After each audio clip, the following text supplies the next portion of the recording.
بسم اللہ الرحمن الرحیم۔ محترم بھائیوں اور بہنوں، آج آپ کی خدمت میں ایک بہت ہی خاص اور مجرب وظیفہ لے کر حاضر ہوا ہوں۔ یہ ایسا وظیفہ ہے کہ ایک ہی دن میں کرنے سے آپ کی ہر دعا، ہر حاجت قبول ہو جائے گی۔ یہ ایسا ہے جس کے کرنے سے آپ کی ہر خواہش جو کہ صدیوں سے ادھوری ہے وہ پوری ہو جائے گی۔ جو بھی دعا مانگیں گے اس عمل کی برکت سے، جو میں آج آپ کو اس میں اعظم بتاؤں گا، اس کی برکت سے آپ کی ہر حاجت، ہر دعا فوری طور پر پڑھتے ہی قبول ہو جائے گی۔ تو جس کسی نے بھی یہ وظیفہ کیا ہے انہوں نے اس بات کا یقین کیا ہے، اپنی آنکھوں سے دیکھا ہے کہ ان کی تمام حاجات پوری ہو رہی ہیں۔ فرمان صلی اللہ علیہ وآلہ وسلم ہے کہ جس نے مجھ پر ایک بار درود پڑھا، اللہ پاک اس پر 10 رحمتیں نازل فرماتا ہے۔ تو آج ہم آپ کو اپنی ویڈیو بتائیں گے، وظیفہ بتائیں گے جو کہ بہت خاص ہے، تاکہ آپ لوگ اسے سن سکیں، سمجھ سکیں اور سمجھ کر اسے دوسروں تک بھی پہنچا سکیں۔ تو ہم لوگ باقی اپنوں کو بھی بتاتے ہیں، اپنے ملنے جلنے والوں کو، کہ فلاں ڈاکٹر کے پاس جائیں، اس کا علاج بہت اچھا ہے، اس کی دوائی بہت اچھی ہے،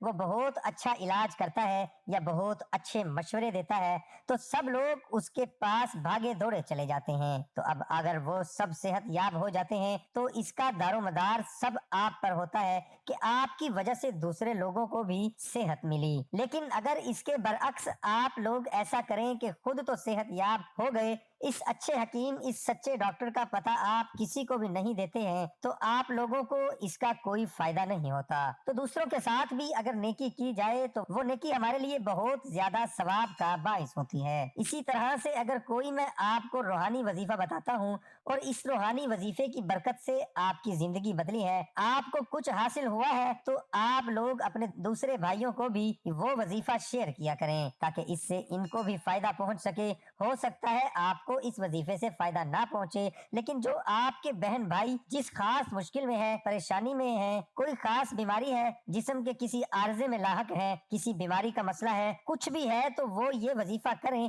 اس وظیفے کی یہ ہوگی کہ اس کو اس سے فائدہ ہوگا، اور جیسے ہی ان کو فائدہ ہوگا وہ خوشحال ہوں گے، تو آپ کو بھی اس کا ثواب عطا کیا جائے گا۔ تو میں اپنے وظیفے کی طرف آؤں گا، اس سے پہلے میں ایک چھوٹی سی معاشرے میں جو ہماری بیماری ہے اس کے بارے میں بتاتا چلوں، تاکہ آپ لوگوں کو کچھ علم دین بھی حاصل ہو۔ علم دین حاصل جب ہم کرتے ہیں تو ہمارے پاس اتنا وقت نہیں ہوتا۔ ہمیں نبی پاک علیہ الصلوۃ والسلام پر درود پڑھنے کی فضیلت تو پتہ ہے، لیکن ہم نے اپنی زبان سے کبھی بھی ادا نہیں کیا، ہم نے کبھی بھی درود نہیں پڑھا۔ اور اس کے علاوہ ایک چھوٹا سا میں آپ کو وظیفہ بتاؤں گا کہ جو اس معاشرے کی برائی ہے، جیسے غیبت کا نام دیا گیا، اس غیبت سے چھٹکارے کا ایک وظیفہ بتاتا ہوں۔ حضرت علامہ مجد الدین فیروز آبادی رحمت اللہ علیہ سے منقول ہے کہ جب کسی مجلس میں یعنی لوگوں میں بیٹھو اور کہو بسم اللہ الرحمن الرحیم وصلی اللہ علی محمد، تو اللہ پاک تم پر ایک فرشتہ مقرر فرما دے گا جو تم کو غیبت سے باز رکھے گا۔ اور جب مجلس سے اٹھو تو کہو بسم اللہ الرحمن الرحیم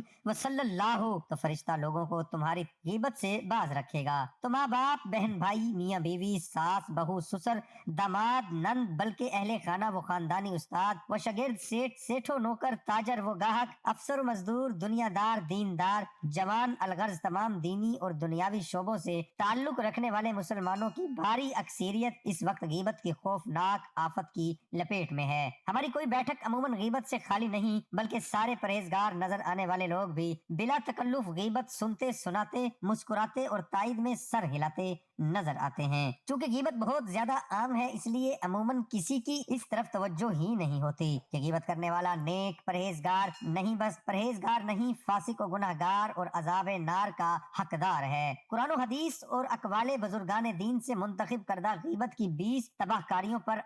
سرسری نظر ڈالنی ضرور چاہیے کہ یہ کیا ہے۔ کہ غیبت ایمان کو کاٹ کر رکھ دیتی ہے، غیبت برے خاتمے کا سبب ہے، بکثرت غیبت کرنے والے کی دعا قبول نہیں ہوتی، غیبت سے نماز روزے کی نورانیت چلی جاتی ہے، غیبت سے نیکیاں برباد ہو جاتی ہیں، غیبت نیکیوں کو جلا دیتی ہے، غیبت کرنے والا توبہ کر بھی لے تب بھی سب سے آخر میں جنت میں داخل ہوگا۔ الغرض غیبت گناہ کبیرہ، قطعی حرام اور جہنم میں لے جانے والا کام ہے۔ غیبت زنا سے سخت تر ہے، مسلمانوں کی غیبت کرنے والا سود سے بھی بڑے گناہ میں گرفتار ہے، اور غیبت کو اگر سمندر میں ڈال دیا جائے تو سارا سمندر بدبودار ہو جائے، غیبت کرنے والے کو جہنم میں کھانا پڑے گا۔ غیبت مردہ بھائی کا گوشت کھانے کے مترادف ہے، غیبت کرنے والا عذاب قبر میں گرفتار ہوگا، غیبت کرنے والا تانبے کے ناخن سے اپنے چہرے اور سینے کو بار بار چھیل رہا رہا ہوگا، غیبت کرنے والا جہنم کا بندر ہوگا، غیبت کرنے والا جہنم کے کھولتے ہوئے پانی اور آگ کے درمیان موت مانگتا دوڑ رہا ہوگا، اور اس سے جہنم بھی بیزار ہوں گی، اور غیبت کرنے والا سب سے پہلے جہنم میں جائے گا۔ استغفر اللہ، آپ لوگ بھی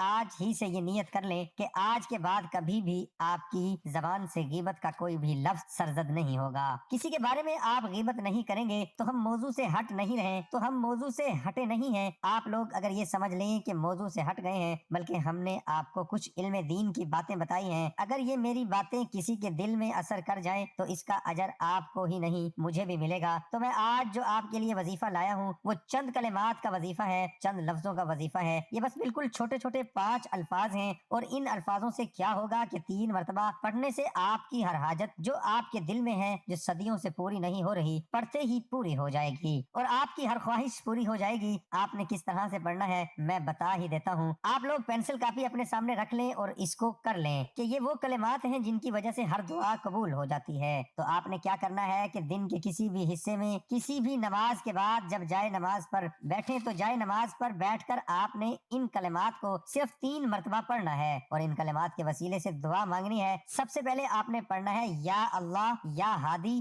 یا نور، یا کریم، یا حفیظ، وصلی اللہ علی نبی الکریم۔ پھر سن لیجئے، یا اللہ، یا ہادی، یا نور، یا کریم، یا حفیظ، وصلی اللہ علی نبی الکریم۔ یہ آپ نے ان سارے کلمات کو 3 مرتبہ صرف دہرانا ہے، اور اللہ تبارک و تعالیٰ کی بارگاہ میں اسی طرح سے دعا مانگنی ہے کہ یا باری تعالیٰ، یہ جو میں نے آپ کے نام پڑھے ہیں، ان ناموں کی برکت سے میری فلاں حاجت پوری فرما دے، میرا فلاں کام پورا کر دے، ان کاموں ان لفظوں کی برکت سے میری فلاں حاجت پوری کر دے۔ تو آپ دیکھیں گے کہ چند ہی روز میں آپ کی وہ حاجت، وہ دعا جس کو آپ مانگیں گے وہ پوری ہو جائے گی۔ اگر ایک دفعہ پوری نہیں ہوئی تو اگلے دن بھی آپ یہ عمل کر سکتے ہیں، انشاءاللہ تعالیٰ ایک ہی دن کے عمل سے آپ کی ہر حاجت، ہر مراد، ہر دعا پوری ہو جائے گی۔ دعا ہے کہ اللہ تعالیٰ میرا سنانا، آپ کا سننا اپنی بارگاہ الہی میں قبول اور منظور فرمائے، آمین ثم آمین۔ تمام دوستوں سے گزارش ہے کہ اللہ تعالیٰ کے 99 ناموں میں سے ایک نام کمنٹ میں ضرور